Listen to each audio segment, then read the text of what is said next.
عليكم ورحمة الله وبركاته.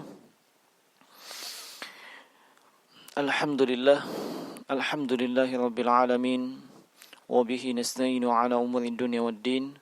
أشهد أن لا إله إلا الله وحده لا شريك له وأشهد أن محمدا عبده ورسوله ولا نبي بعده. اللهم صل وسلم وبارك عليه وعلى آله وأصحابه ومن تبعهم بإحسان إلى يوم الدين وسلم تسليما كثيرا. أما بعد. Ikhwani fi din wa akhwati fillah, hadirin wal hadirat, Bapak Ibu kaum muslimin dimanapun Anda berada, dan semoga Allah Subhanahu wa ta'ala senantiasa mencurahkan rahmatnya untuk kita semua, dan semoga Allah Subhanahu wa ta'ala senantiasa menjaga kita di atas kebaikan, mengistiqomahkan kita di atas keimanan dan amalan soleh, walaupun berbagai aktivitas ibadah itu tidak bisa kita lakukan di tempat-tempat yang biasanya kita melaksanakannya. Dan insyaallah ta'ala ini adalah sesi yang ke-21 dari seluruh pertemuan online atau kajian online, walaupun mengaji online. Naam, dan ini masih pembahasan terkait dengan salatul tarawih yang kita ambil dari kitab Al-Mulakhasul Fiqh yang ditulis oleh Syekh Profesor Dr. Shalih Ibn Fauzan hafizahullah ta'ala, masih di bab fi salatit tarawih wa ahkamiha, bab tentang salat tarawih dan hukum-hukumnya. Dan kita akan masuk ke paragraf yang ketiga yang beliau sebutkan di kitab beliau ini. Beliau hafizahullah ta'ala mengatakan, amma adadu rakaatiha, adapun jumlah rakaatnya, ya. Adapun jumlah rakaatnya, yakni jumlah rakaat dari salat tarawih, ya. Amma adadu rakaatiha falam yuthbit fihi syai'un 'anil nabiy sallallahu alaihi wa ala alihi wasallam. Itu tidak ada, ya. Tidak ada sedikit pun atau tidak ada satu pun dalil yang tetap yang datang dari Nabi sallallahu alaihi wa ala alihi wasallam. Wal amru fi zalika wasi', dan dalam urusan ini atau dalam perkara salatul tarawih ini ada keluasan atau ada kelapangan. Nah, kemudian beliau mengatakan qala Syekhul Islam Ibn Taimiyah rahimahullahu taala, telah berkata Syekhul Islam Ahmad bin Abdul Halim Al-Harrani Ibn Taimiyah rahimahullahu ta'ala, lahu ayyusalli 20 raka'ah, ya, dia boleh, dan kalau dia boleh melaksanakan 20 rakaat, kama huwa masyhur min madhab Ahmad wa Syafi'i, sebagaimana hal tersebut masyhur di mazhabnya Imam Ahmad bin Hanbal dan juga di mazhabnya Al-Imam Muhammad bin Idris Asy-Syafi'i rahimahumallahu ta'ala. Walahu ayyusalli 36, ya, dan dia juga boleh melaksanakan 36 rakaat, kama huwa madhab Malik, sebagaimana dalam mazhabnya Imam Malik ibn Anas rahimahullah. Walahu ayyusalli 11 raka'ah wa 13 raka'ah, dan kalau dia mau melaksanakan 11 rakaat atau 13 rakaat, wa kullun hasanun, semuanya itu baik. Fayakunu taksir raka'ah atau taqliliha bihasabi tulil qiyami wa qasrihi, sehingga banyak atau sedikitnya rakaat ini sesuai dengan panjang atau lamanya berdiri, atau sebentarnya mereka berdiri. Nah, wa Umar radhiyallahu ta'ala anhu lamma jama'a an-nas ala Ubay shalla bihim 20 raka'ah, dan adalah Umar bin Khattab radhiyallahu ta'ala anhu ketika beliau jama'an nasa, mengumpulkan manusia, yakni mengumpulkan kaum muslimin untuk melaksanakan salatul tarawih, ya, yang beliau perintahkan Ubay ibn Ka'ab untuk menjadi imam, ya, dan Ubay bin Ka'ab ini shalla bihim 20 rakaah. Itu mengimami kaum muslimin ketika itu 20 rakaat. Was-sahabatu radhiyallahu anhum minhum man yaqil wa minhum man yakthur. Ya. Dan para sahabat, semoga Allah meridhai mereka seluruhnya, di antara mereka ada yang melaksanakan salat tarawih dengan jumlah bilangan yang sedikit, jumlah rakaat yang sedikit, dan di antara mereka ada yang melaksanakan salat tarawih dengan jumlah rakaat yang banyak. Wal haddul mahdudu la nassa alaihi minasyari'. Adapun batasan atau pembatasan terkait dengan salat tarawih ini, yakni jumlah rakaatnya, demikian pula panjang dan pendeknya, ini tidak ada nas ya yang disebutkan di dalam asyari, dalam syariat, atau tidak ada nas dari pembawa syariat ini. Nah, ini jemaah sekalian paragraf yang ketiga beliau sebutkan, di mana di sini di paragraf ini tersimpul beberapa kesimpulan atau beberapa pembahasan. Ya. Pembahasan yang pertama adalah tentang jumlah rakaat, ya. Jumlah rakaat untuk pelaksanaan salatul tarawih. Nah, dan di sini beliau menegaskan bahwasanya tidak ada penetapan dari Nabi sallallahu alaihi wasallam terkait dengan jumlah rakaat dari salat tarawih. Terkait dengan jumlah rakaat daripada salatul tarawih. Nah, dan ini adalah pendapat mayoritas dari para ulama. Nah, mayoritas dari para ulama. Nah, untuk kita ingatkan kepada seluruh kaum muslimin bahwasanya salat tarawih ini termasuk qiyamul lail. Ya. Salat malam yang nafilah, yang hukumnya adalah sunnat. Ya, yang hukumnya adalah sunnat. Naam. Dan asalnya yang namanya salat sunnat seperti ini, ya, tidak ada ukuran dan batasan tertentu panjang maupun jumlah rakaatnya. Ya. Nah, kalau ada yang mau perpanjang berdirinya, silahkan. Ya. Atau dia memperbanyak jumlah rakaatnya, itu silahkan.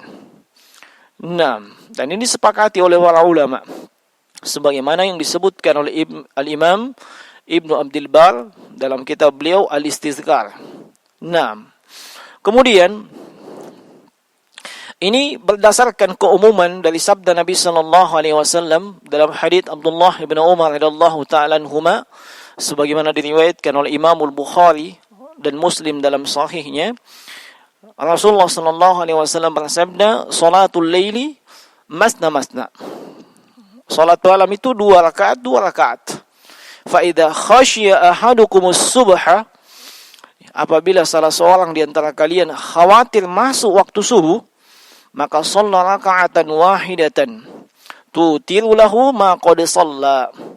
Hendaknya dia salat witir 1 rakaat untuk menutup salat yang telah ia kerjakan.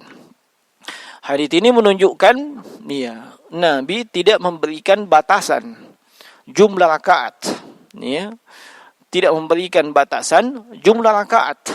Nah, kemudian jemaah sekalian rahimani wa rahimakumullah. Lalu untuk salat tarawih ini bagaimana Rasulullah sallallahu alaihi wasallam melaksanakannya dan para sahabat? Nah, bagaimana Rasulullah sallallahu alaihi wasallam melaksanakannya dengan para sahabat? Nah, para ulama itu menerangkan bahwa untuk salat tarawih, untuk salat tarawih kebanyakan riwayat-riwayat yang menyebutkan bahwa Rasulullah dan para sahabat ridwanullahu anhum ajma'in, yang itu riwayat adalah riwayat yang sahih, itu jumlah rakaatnya adalah 11 dan 13 rakaat. 11 atau 13 rakaat. Di antara dalil-dalil tersebut, yang pertama adalah hadits Aisyah radhiyallahu taala anha, sebagaimana diriwayatkan oleh Imam Al-Bukhari dan Imam Muslim. Beliau ketika ditanya kaifa kanat salatun Nabi sallallahu alaihi wasallam, ya, fi Ramadan, bagaimana salatnya Nabi sallallahu alaihi wasallam di bulan Ramadan. Faqalat, maka beliau berkatakan, maka yazidu fi Ramadan wala ghairi ala 11 rakaah. Kata beliau, Nabi tidak pernah menambah lebih dari 11 rakaat, baik itu di bulan Ramadan ataupun di luar Ramadan. Ya. Ini testimoni dari Aisyah radhiyallahu anha. Nabi tidak pernah menambah lebih dari 11 rakaat atau tidak lebih dari 11 rakaat. Ya, salat malam beliau, ya, baik itu di dalam bulan Ramadan ataupun di luar Ramadan. Nah, ya, hadits ini menunjukkan bahwa Nabi hanya melaksanakan 11 rakaat. Kemudian di dalam hadits yang lainnya, ya, dalam riwayat Imam Muslim, ya, juga dari Aisyah radhiyallahu taala anha, beliau menerangkan, karena Rasulullah sallallahu alaihi wasallam yusalli fi ma baina ayufarriqa baina salatil isya'i wa hiya allati yad'u an-nasu al-'atama ila al-fajr 11 raka'ah yusallim baina kulli raka'ataini wa yutiru bi wahidah. Ya. Aisyah itu menyebutkan bahwa di antara kebiasaannya Nabi, ya, di antara kebiasaan Nabi sallallahu alaihi wasallam. Kita katakan demikian sebab di sini haditsnya menggunakan lafaz kana dan kemudian setelahnya adalah fi'il mudhari yang menunjukkan keumuman atau kebiasaan atau kebanyakannya. Ya. Kebanyakannya atau keumumannya salat Nabi sallallahu alaihi wasallam melaksanakan salat, ya, antara salat Isya, ya, yakni setelah salat Isya, ya, sampai dengan waktu yang disebut dengan al-'athamah oleh manusia, ya, dan sampai waktu fajar itu adalah 11 rakaat. 11 rakaat, dan beliau, ya, salam setiap kali 2 rakaat dan beliau melakukan witir sebanyak 1 rakaat. Nah, kemudian dalil yang ketiga adalah hadits Abdullah ibn Abbas radhiyallahu ta'ala anhuma. Beliau mengatakan, kanat salatun Nabi sallallahu alaihi wasallam 13 rakaah. Ya, 6. Bahwasanya, ya, salat Nabi sallallahu alaihi wasallam, yakni salat malamnya beliau itu 13 rakaat. Dan ini hadis dikeluarkan oleh Imam Al-Bukhari dalam sahihnya. Nah, kemudian di masa pemerintahan Umar bin Khattab radhiyallahu ta'ala anhu, nah, sebagaimana dikeluarkan oleh Imam Malik dalam Al-Muwatta, iya, dari Sa'id bin Yazid radhiyallahu ta'ala anhu, beliau mengatakan, amara Umar ibn Khattab radhiyallahu anhu Ubay bin Ka'ab wa Tamiman ad-dari ayyakuma lin-nasi bi 11 rakaah.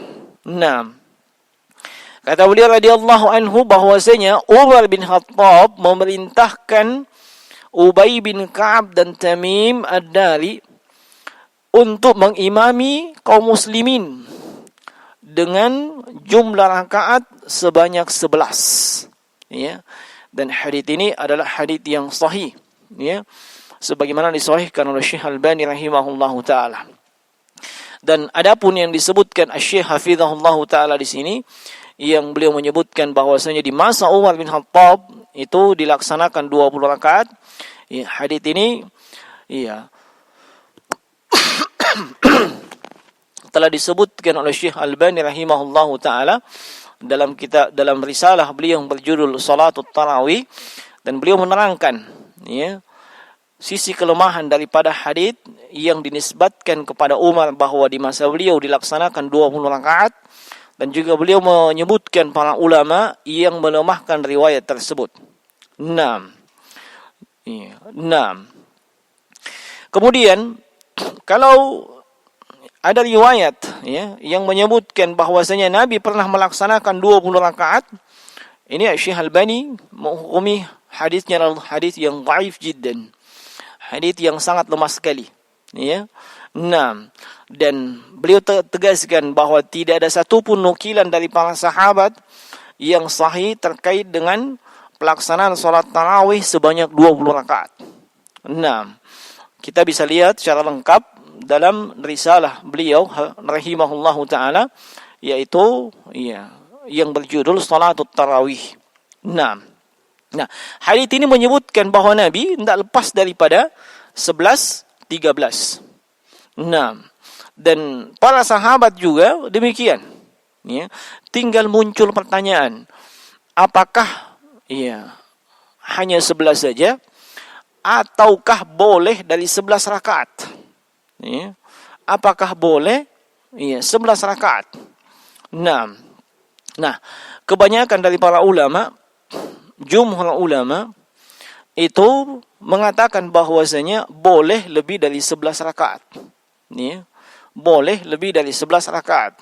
Dan ini juga yang ditegaskan, ini juga nampak daripada apa yang disebutkan oleh Syekh Shalih Al-Fauzan, di dalam kitab beliau ini. Nah, kenapa boleh lebih dari 11 rakaat? Yang pertama, keumuman dalil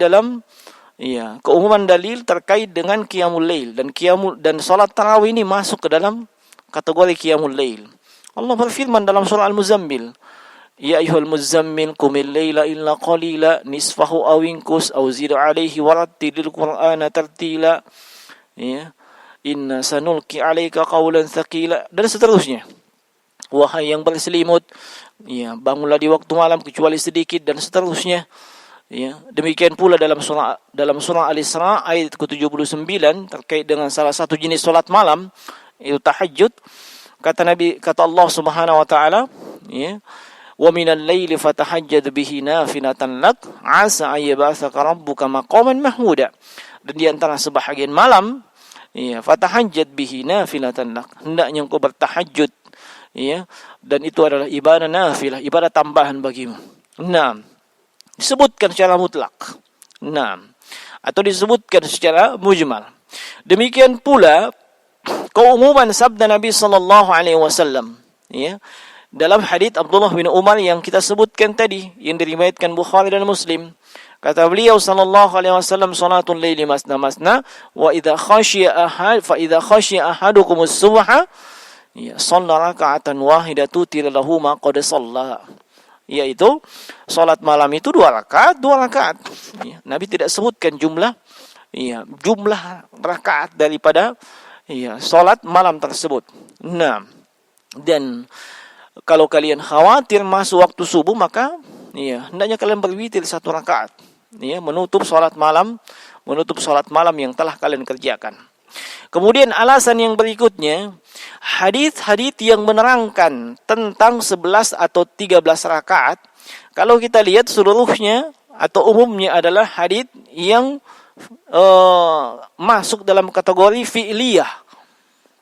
Apa itu fi'liyah? Perbuatan Nabi sallallahu alaihi wasallam. Nah, dan dimaklumi sebagaimana disebutkan oleh para fuqaha, para ulama di bidang fikih, bahwasanya semata-mata itu fi'liyah, yang dilakukan Nabi dalam ibadah itu tidak menunjukkan wajib. Tidak menunjukkan wajib, kecuali memang ada dalil yang menunjukkan bahwa beliau mewajibkannya. Nah, kalau semata-mata fi'liyah atau perbuatan Nabi sallallahu alaihi wasallam. Nah, sehingga jemaah sekalian, kesimpulannya bahwasanya boleh lebih daripada 11 rakaat. Nah, dan yang lebih afdal adalah dengan sesuai yang pernah dilakukan oleh Rasulullah sallallahu alaihi wasallam, yaitu 11 rakaat, dan boleh lebih daripada 11 rakaat. Nah, dan kalau seseorang ingin melaksanakannya dengan memperpanjang qiyamnya, berdirinya, maka silahkan sebagaimana Nabi sallallahu alaihi wasallam dan para sahabat ridwanullahu anhum ajmain, hanya dengan 11 rakaat sudah masuk waktu subuh, sudah masuk waktu sahur. Nah, itu menunjukkan bahwasanya qiyamnya salat tersebut cukup lama. ya. Nah, dan kalau ada yang mungkin mengurangi jumlah qiyam, mengurangi lamanya berdiri, kemudian menambah rakaatnya, maka insyaallah taala itu tidak mengapa. Nah, lalu muncul lagi pertanyaan, apakah boleh kurang dari 11 rakaat? Ya, maka jawabannya boleh. Ya, hal ini disesuaikan dengan kemampuan seseorang. Ya, Allah Subhanahu wa taala tidak menjadikan dalam agama kita ini sesuatu berupa kesulitan. Ya, ma ja'ala 'alaikum fid dini min haraj. Allah tidak menjadikan untuk kita dalam agama ini kesulitan. Jika memang berat melaksanakan 11 rakaat, maka silahkan kurang daripada hal tersebut. Ya, dan Allah Subhanahu wa taala tidak membebani seseorang, tidak membebani hambanya kecuali sesuai dengan kadar kemampuan si hamba. La yukallifullahu nafsan illa usaha. Nah, hanya saja jemaah sekalian, rahimani wa rahimakumullah, hendaknya seorang yang diberi taufik oleh Allah Subhanahu wa taala itu tidak meremehkan hal ini. Kalau memang ia mampu untuk melaksanakan 11 rakaat, 13 rakaat dan seterusnya, maka hendaknya itu yang dia lakukan. Nah, itu yang dia lakukan.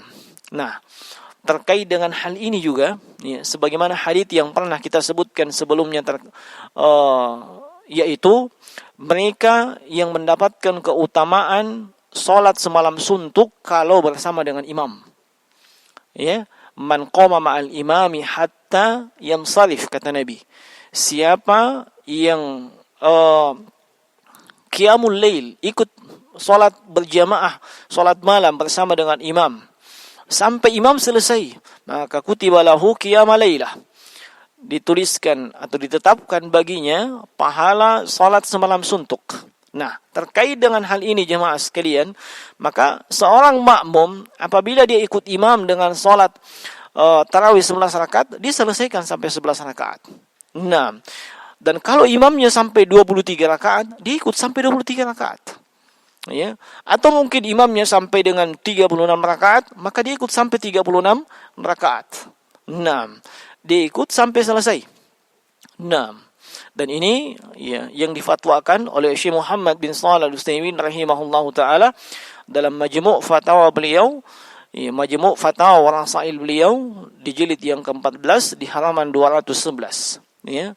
Namun hendaknya jemaah sekalian kita ingatkan kepada para imam, atau mereka yang mendapatkan amanah untuk menjadi imam, itu memperhatikan kondisi jemaahnya.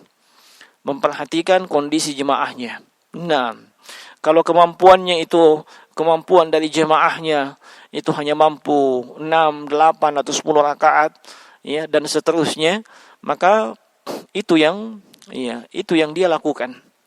Jangan melebihi hal tersebut. Jangan memberatkan jemaahnya. Jangan membuat orang lari dan menganggap bahwasanya agama ini berat dan sulit. Dan menganggap bahwa salat tarawih itu ternyata berat dan sulit. Khususnya di masa-masa awal kaum muslimin melaksanakan qiyam Ramadan atau salat tarawih. Nah, sebab dimaklumi di antara yang biasa kita perhatikan di setiap tahun, biasanya di awal-awal pelaksanaan semangat kaum muslimin tinggi luar biasa. Tapi seiring berjalannya waktu, mereka pun mundur teratur. Sampai pemandangan yang sangat umum kita perhatikan di 10 akhir Ramadan, mereka menghilang. Nah, mereka sudah tidak ada lagi melaksanakan qiyamul lail atau salatul tarawih. Kenapa? Sebab mereka ini kaget. Tidak pernah melaksanakan qiyamul lail, tidak pernah tahajudan selama 11 bulan. Tiba-tiba qiyamul lail. Panjang lagi. Panjang lagi. Sesuatu yang tidak mereka biasa, tentunya ini akan memberatkan mereka. Dan ini juga kita ingatkan kepada kaum muslimin sekalian, rahimani wa rahimakumullah, hendaknya membiasakan qiyamul lail itu di luar Ramadan. Sebagaimana membiasakan puasa sunat di luar Ramadan, sehingga ketika masuk Ramadan, Anda sudah punya persiapan. Ya. Nah, ibaratnya seorang atlet, dia sudah punya pemanasan-pemanasan sebelumnya. Sehingga masuk Ramadan, dia dengan mudah melaksanakan ibadah-ibadah yang disyariatkan di bulan Ramadan. Nah, kemudian jemaah sekalian, tentang teknis pelaksanaan salat tarawih ini. Ya. Sebab kita saksikan di antara praktek salat tarawih yang biasa dilakukan oleh kaum muslimin, ya, di tengah-tengah masyarakat, kadang ada yang melaksanakan 4 rakaat 1 salam. Ada juga yang 2 rakaat 1 salam. Ya. 6. Dan terkadang di antara mereka itu saling menyalahkan antara satu dengan yang lainnya. Ya. 6. Nah, yang mana yang benar dalam persoalan ini? Maka perlu untuk kita pahami jemaah sekalian, memang sebahagian ulama itu membolehkan, ya, membolehkan 4 rakaat dengan 1 salam. Ya. Mereka membolehkan 4 rakaat 1 kali salam. Ya. Kenapa mereka bolehkan seperti itu? Sebab mereka berdalil dengan tekstual hadits Aisyah radhiyallahu taala anha. Ya. Tekstual hadits Aisyah radhiyallahu taala anha sebagaimana diriwayatkan oleh Imam Bukhari dan Imam Muslim, yaitu kata Aisyah, maka Rasulullah sallallahu alaihi wasallam yazidu fi Ramadan wala fi ghairihi ala 11 rakaat. Nabi tidak pernah menambah, ya, lebih dari 11 rakaat, ya, di dalam Ramadan ataupun di luar Ramadan. Ya. Kemudian beliau sebutkan yusalli arba'an fala tas'al an husnihinna wa tulihinna. Ya, mereka salat 4 rakaat. Tidak usah ditanya bagaimana panjang dan bagusnya salatnya Nabi. Ya. Zahir tekstual hadits menunjukkan Nabi salat 4 rakaat. Ya. Setelah itu beliau istirahat. Nah, setelah istirahat, summa shalla arba'an fala tas'al an husnihinna wa tulihinna. Nah, lalu setelahnya beliau melaksanakan 4 rakaat lagi, dan tidak perlu ditanya tentang panjang dan bagusnya salat Nabi sallallahu alaihi wasallam. Summa yusalli thalathan, setelah itu beliau salat 3 rakaat. Nah, berdasarkan hadits ini, ya, sebahagian ulama itu mengatakan bahwasanya, ya, untuk salat tarawih itu 4 rakaat dengan 1 salam. Nah, dan para ulama yang lainnya mengatakan itu tidak boleh. Ya, itu tidak boleh. Tidak boleh 4 rakaat dengan 1 salam. Ya, bahkan mereka mengatakan bukan cuma tidak boleh. Ya, mereka katakan itu khilafus sunnah. Ya, menyelisihi sunnah. Seperti yang ditegaskan oleh Syekh Abdul Aziz bin Baz rahimahullahu taala. Bahkan, ya, di antara ulama mengatakan 4 rakaat dengan 1 salam ini hukumnya makruh. Nah, kenapa demikian? Sebab hadits yang dijadikan patokan oleh para ulama yang mengatakan 4 rakaat dengan 1 salam itu masih bentuknya mujmal, ya. Dan ada rincian yang terkait dengan hadits tersebut. Ya, ada rincian terkait dengan hadits tersebut, atau dengan bahasa yang lain, ada dalil, ada hadits yang menjelaskan, ya, hadits tersebut. Ya, dan itu hadits, ya, hadits Aisyah radhiyallahu taala anha juga. Ya, sebagaimana diriwayatkan oleh Imam Muslim dan sudah kita sebutkan tadi, yaitu kana Rasulullah sallallahu alaihi wasallam yusalli fi ma baina ayyafruga min salatin isya'i wa hiya allati yad'u an-nas al-'atama ila al-fajri 11 raka'a yusallim baina kulli raka'ataini wa yutiru bi wahidah. Nah, bahwa kebiasaan Nabi, ya, beliau salat malam waktunya setelah selesai salat Isya, ya, sampai dengan masuknya waktu fajar 11 rakaat, yusallim baina kulli raka'ataini. Beliau salam setiap 2 rakaat. Ya, beliau salam setiap 2 rakaat. Hadits ini itu merinci dan menjelaskan atau menafsirkan hadits yang datang dari, ya, apa yang disebutkan dari Aisyah radhiyallahu taala anha tadi. Nabi salat 4 rakaat. 4 rakaat 1 salam 2 salam, ternyata dalam hadits disebutkan baina kulli raka'ataini, ya, setiap 2 rakaat yusallim, beliau salam. Nah, kemudian, ya, dalil yang lain adalah hadits Abdullah bin Umar tadi. Ya, yang mana Nabi sallallahu alaihi wasallam tegaskan, salatul laili masna. Salat malam itu 2-2. Ya, salat malam itu 2-2. Iya. Nah, olehnya jemaah sekalian rahimani wa rahimakumullah. Iya, para imam atau para ulama itu menegaskan bahwasanya iya, 4 rakaat dengan 1 salam itu iya adalah tidak boleh dan menyelisih sunnah. Iya. Salat malam yang 4 rakaat dengan 1 salam. Iya. Sebab hadits Abdullah bin Umar tadi yang memang dilihat dari sisi tekstual bentuknya adalah khabar, pemberitaan salatul laili masna masna.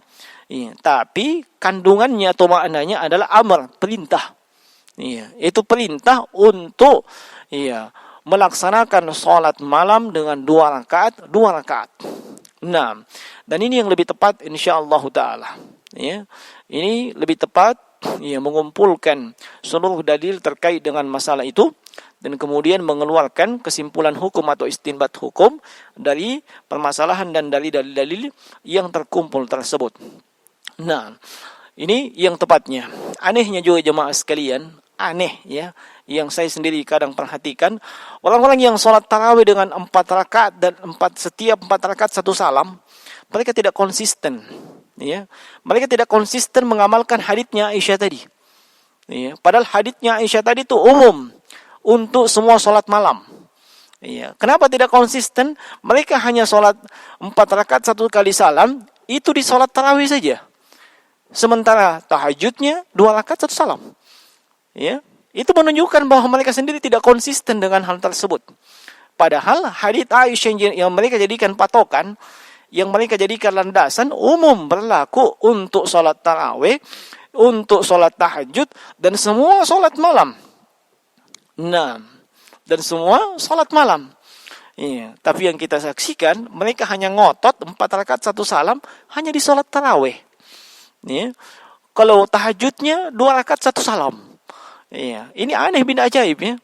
Nah, makanya jemaah sekalian rahimani wa rahimakumullah, kita ingatkan kepada kaum muslimin, kembalilah kepada sunnah Nabi sallallahu alaihi wasallam. Ya, walaupun secara pribadi saya tidak menyalahkan secara mutlak apa yang mereka lakukan, yaitu 4 rakaat 1 salam. Tapi yang jelas, yang tepat, yang benar insyaallah taala bahwasanya 4 rakaat tersebut dengan 2 kali salam. Setiap 2 rakaat mereka itu dilakukan dengan 2 salam. Nah, kemudian tentang kaifiat pelaksanaan di atas yang kita sebutkan 2 rakaat 1 salam ini berlaku untuk tarawih dan tahajud ya. Berlaku untuk tarawih dan tahajud. Adapun witir, maka ini ada perbedaan. Ya. Kenapa ada perbedaan? Sebab 1, Nabi pernah melaksanakan witir 5 rakaat dengan 1 salam. Ya. Nabi pernah melaksanakan witir 5 rakaat itu dengan 1 salam, sebagaimana dalam hadits Aisyah radhiyallahu taala anha riwayat Imam Muslim. Beliau juga itu membolehkan 3 rakaat 1 kali salam. Ya. Atau 7 rakaat dengan sekali salam. Ya. Atau 7 rakaat 2 kali tahajud 1 kali salam. 6. Jadi berdiri 6 rakaat tasyahud, setelah itu tidak salam, tapi bangkit menuju rakaat ke-7. Nanti rakaat ke-7 baru dia salam. Dan 9 rakaat dengan 2 kali tahajud, dengan 2 kali tasyahud dan 1 kali salam. Ya. Ini witirnya. Witir 9 rakaat. 6. Di rakaat yang ke-8 tasyahud. Ya. Lalu tidak salam, tapi bangkit menuju ke rakaat yang 9. Nanti di rakaat yang 9 bertasyahud lalu salam. Ya. Ini untuk witirnya Nabi sallallahu alaihi wasallam. Nah, kemudian bagaimana ya teknis pelaksanaan tarawih dan witir? Ya. Nah, secara umum jemaah sekalian tidak ada perbedaan ya. Teknis pelaksanaan tarawih dan witir itu di masjid maupun di rumah. Ya. Maka bagi mereka yang mau melaksanakan dan bagi mereka yang mau melaksanakannya di rumah, itu sekali lagi tidak ada perbedaan. Ya. Kita akan sebutkan beberapa di sini yang disebutkan oleh para ulama berdasarkan dalil-dalil yang ada. Ya. Sebagai contoh yang pertama, ya, berdasarkan hadits riwayat Imam Muslim dari sahabat Zaid bin Khalid al-Juhani, ya, melaksanakan tarawih dan witir 13 rakaat. Melaksanakan tarawih dan witir 13 rakaat. Nabi mulai dengan 2 rakaat ringan. Ya. Nabi mulai dengan 2 rakaat ringan, artinya tidak panjang, ya. Kemudian setelahnya rakaatnya panjang. Ya. Lalu 2 rakaat setelahnya lebih panjang lagi. Ya. Baru 2 rakaat berikutnya itu sudah agak pendek dari yang sebelumnya. Dan 2 rakaat berikutnya lebih pendek daripada yang sebelumnya. Dan 3 rakaat witir. Ya. Ini cara yang pertama. Cara yang kedua, 13 rakaat. Salam setiap 2 rakaat. Ya. Salam setiap 2 rakaat. Dan kalau sudah mencapai 8 rakaat, ya, itu witir dengan 5 rakaat. 1 kali tasyahud dan 1 kali salam. 1 kali tasyahud dan 1 kali salam untuk witirnya. Ya. Sebagaimana ya, dari hadits dari Aisyah riwayat Imam Muslim. Cara yang ketiga 11 rakaat. Ya, dan ini umumnya di Indonesia.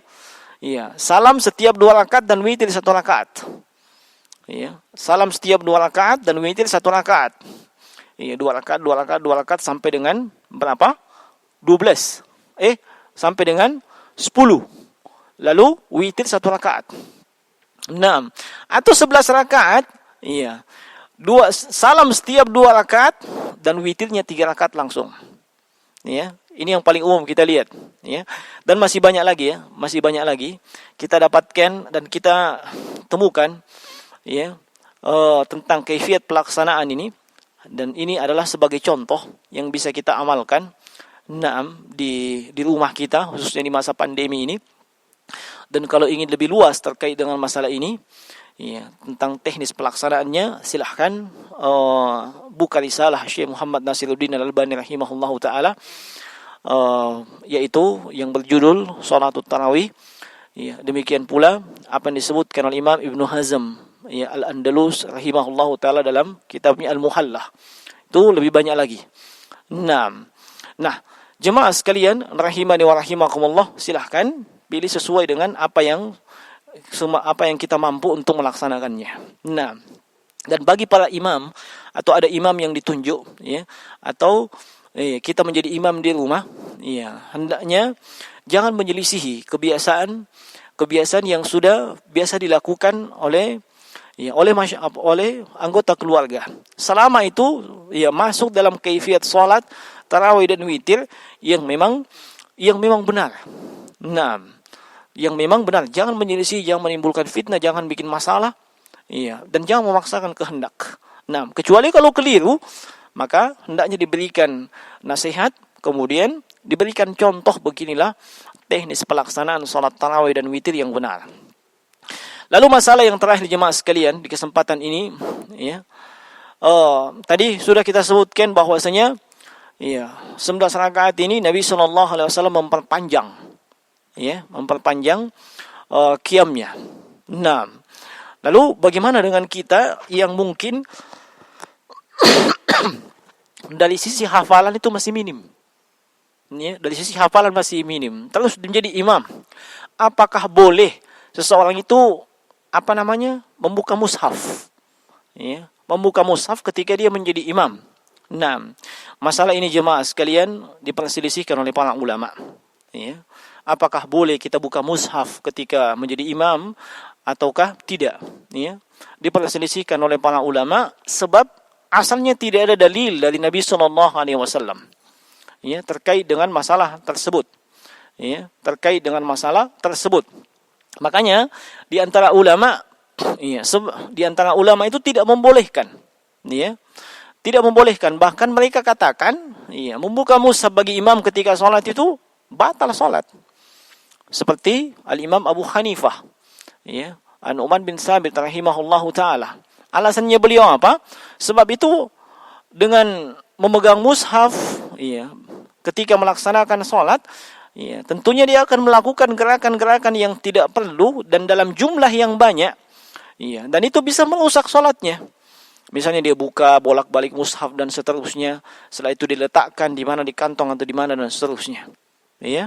Nah, walaupun pendapat beliau ini diselisihi oleh murid utama beliau sendiri, ya, yaitu Abu Yusuf dan Muhammad Asy-Syaibani ya rahimahumallahu taala. Nah, dan sebagian ulama mengatakan salatnya sah dan tidak makruh. Ya. Sebagaimana ada juga ulama yang membedakan antara salat wajib dengan salat sunat. Ya. Nah, dan para ulama ada yang membolehkan, ya, seperti dalam pelaksanaan salatul lail, salat tarawih misalnya. Kenapa mereka bolehkan? Mereka sebutkan sebuah riwayat yang disebutkan oleh Imam Al-Bukhari dalam sahihnya secara ta'liq dan juga Imam Abdul Razzaq dalam musannafnya, yaitu riwayat dari Ibnu Abi Mulaikah tentang Zakwan. Zakwan ini budak mudabbaranya Aisyah radhiyallahu taala anha, yang kalau Aisyah meninggal beliau akan merdeka. Yang mana Zakwan itu kana ya ummun nas fi Ramadan wa kana yaqra minal mushaf. Ini budaknya Aisyah radhiyallahu taala yang bernama Zakwan atau Abu Amr. Beliau mengimami manusia dalam keadaan beliau membaca mushaf. Dalam keadaan beliau membaca mushaf. Dari riwayat ini menunjukkan bahwasanya boleh membuka mushaf, sebab ini pernah dilakukan di masa sahabat. Di masa sahabat, dan ketika itu Aisyah radhiyallahu anha itu masih hidup. Dan belum diketahui ada sahabat atau sahabiah yang mengingkari perbuatan tersebut. Sebab dimaklumi yang namanya ucapan atau perbuatan sahabat, itu hujjah atau dalil selama tidak bertentangan dengan Al-Quran wa Sunnah, dan selama itu tidak diingkari oleh sahabat atau sahabiah yang lainnya, maka itu adalah hujjah.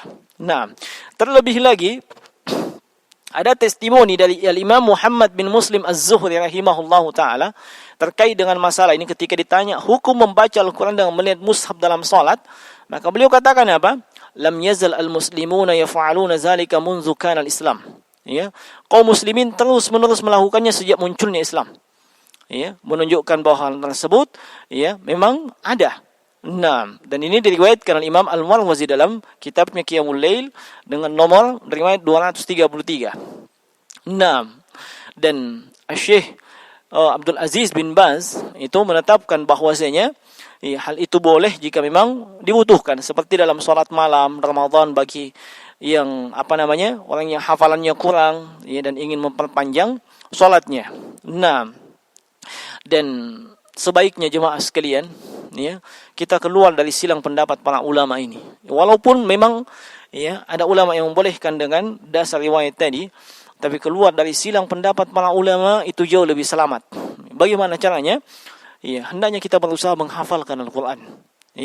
Kita berusaha menghafalkan Al-Quran dan menjadikan seorang itu imam tatkala dia memiliki hafalan yang sudah banyak, atau menghafalkan seluruh daripada Al-Quran.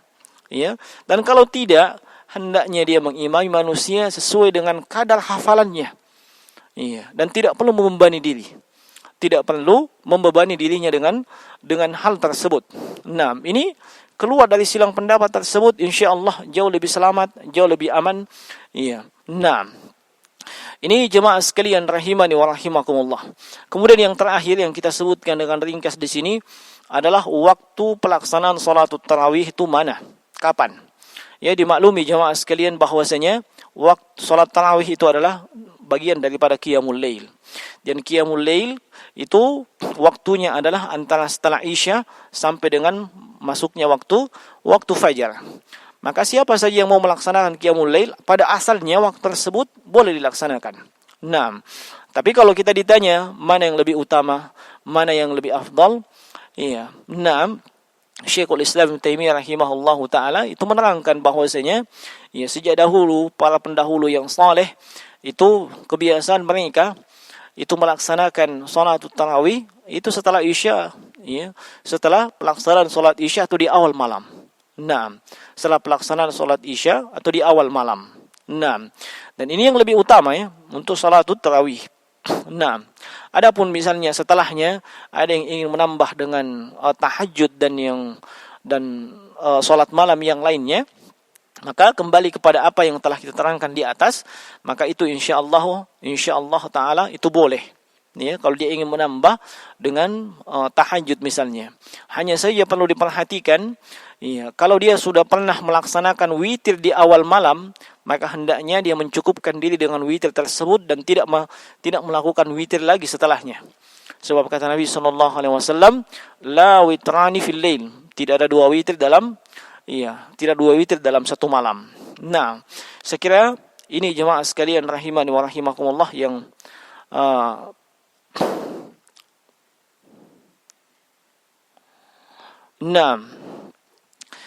di sini ada pertanyaan, di masjidku 4 rakaat 1 salam. Bukankah itu hadits dari Aisyah juga, Pak Ustaz? Benar. Secara tekstual itu hadits Aisyah sudah kita sebutkan tadi. Kana yusalli arba'an. Fala tas'alan husnihinna wa tulihinna. Nah, itu memang haditsnya Aisyah, hadits yang sahih. Tekstualnya memang demikian. Tetapi hadits ini itu dijelaskan di dalam riwayat yang lain dan juga itu haditsnya Aisyah. Dijelaskan oleh Aisyah sendiri juga dalam hadits yang lain sebagaimana dalam riwayat yang kita sebutkan tadi, dan itu dari Imamul Muslim, yaitu Nabi salat malam 11 rakaat wa yusallim baina kulli raka'ataini, bahwasanya beliau salat 11 rakaat dan beliau salam setiap 2 rakaat. Hadits ini menjelaskan atau menafsirkan keumuman atau kemujmalan hadits Aisyah yang sebelumnya. Nah, dan juga ada haditsnya Abdullah bin Umar, dan ini bentuknya adalah ucapannya Nabi atau qauliyahnya Nabi. Apa kata Nabi sallallahu alaihi wasallam? Salatul laili masna masna. Salat malam itu 2 rakaat dengan 2 rakaat. Nah, di sini terakhir karena terkait dengan pertanyaan ini, saya ingatkan kepada seluruh kaum muslimin, ketika kita mendapatkan dalil yang umum, maka amalkan dalil umum tersebut sampai ada dalil yang mengkhususkannya. Ketika ada dalil yang mengkhususkannya, maka jangan ngeyel. Nah, dan dalil-dalil yang ada ketika hendak membahas suatu permasalahan, hendaknya dikumpulkan seluruhnya. Jangan hanya mengambil satu hadits kemudian meninggalkan hadits yang lain. Kebiasaan dan itu metodologi para ulama, mereka kumpulkan seluruh nas dalil terkait dengan sebuah pembahasan. Kemudian dari situ mereka melihat dalil tersebut, apakah ada sisi pendalilan dan seterusnya, dan keluarlah istinbat atau kesimpulan hukum.